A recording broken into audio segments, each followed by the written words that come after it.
My pleasure. Thanks very much, everyone. They've saved the absolute best to last.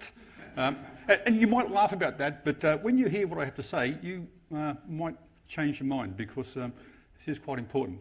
On the 13th of February this year, Senator Lee Rhiannon made a statement to the Australian Parliament which basically alleged that the Southern-hairy Nosed Wombat was on the verge of going extinct, and that the primary driver for this was inappropriate culling practices through most of its distribution.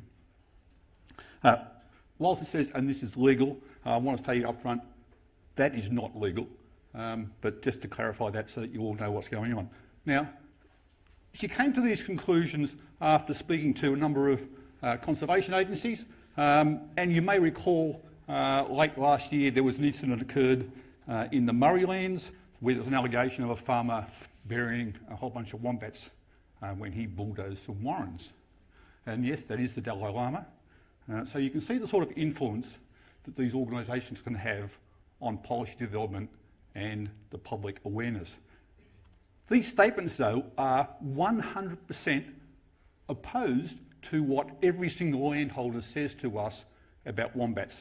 They say that wombats are increasing in number, not going extinct, and that culling practices, rather than wiping them out, are actually having a very minimal effect on them, mainly because that they don't get sufficient licence to cull all the wombats that are on their property or to reduce the numbers. Now, these two points of view are obviously not compatible, but which one is right? We have to go and find that out.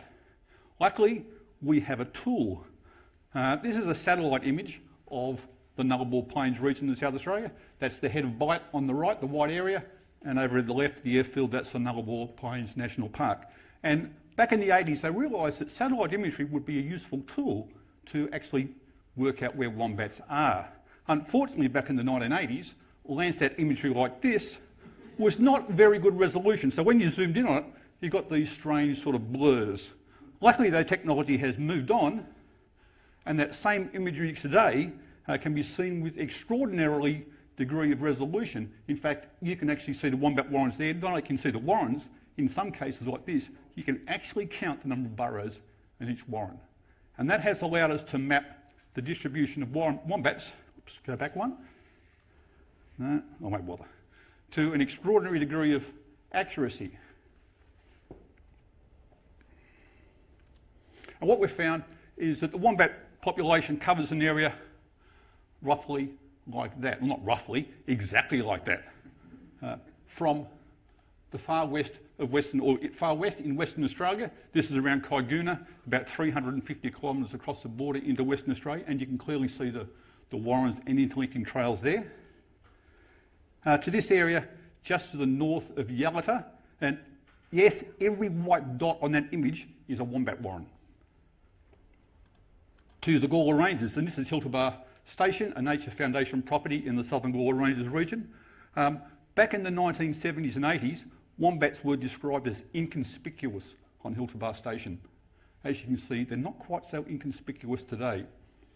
In fact, if you look at the Gawler Ranges region, back in the 1980s, the distribution basically covered those pink areas there. We have found that has increased somewhat, and not only has the distribution expanded, if you look at satellite imagery which has been recorded several years apart, you can actually see how the population is increasing. This is from the Gawler Ranges region. Move across to the far west coast of South Australia, and you can see the population increasing yet again. And this is an interesting image. This is from the Eyre Peninsula. And you'll see a few wombat warrens there on the edge of the paddock and in the area between the paddocks. And over time, the number of warrens has increased. However, in this case, the farmer is fighting back. And a couple of years later, the warrens which are in the paddock have been ripped, have been bulldozed. And a couple of years later, even the ones in the areas between the paddocks have disappeared. This is from just the far west coast of South Australia, not far from Penong. As you can see, a whole bunch of warrens in a paddock. and a little while later, they have also disappeared. A bit further west, there's over 100 warrens in that picture, and a year later, every single one of them is gone. They've all been bulldozed by the farmer. So what is the truth about wombats going on?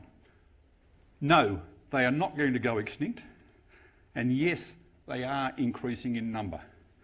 But in some areas, there is absolutely no doubt that there is extensive legal culling activity going on. Farmers are bulldozing wombat warrens, and in some cases, by the hundreds. Whether they're being buried alive, I can't say categorically that they are. However, you can probably draw your own conclusions from that. And I'll just stop there, and just with an advertisement, we are going to hold a conference in this university later on this year where we are going to discuss all things wombats, including Southern-hairy Nosed Wombat, Northern-hairy Nosed Wombat, and the common wombat. It's the 20th anniversary of a major publication on wombats. And if you wish to find out more, you can go to my Facebook page where all my research is published.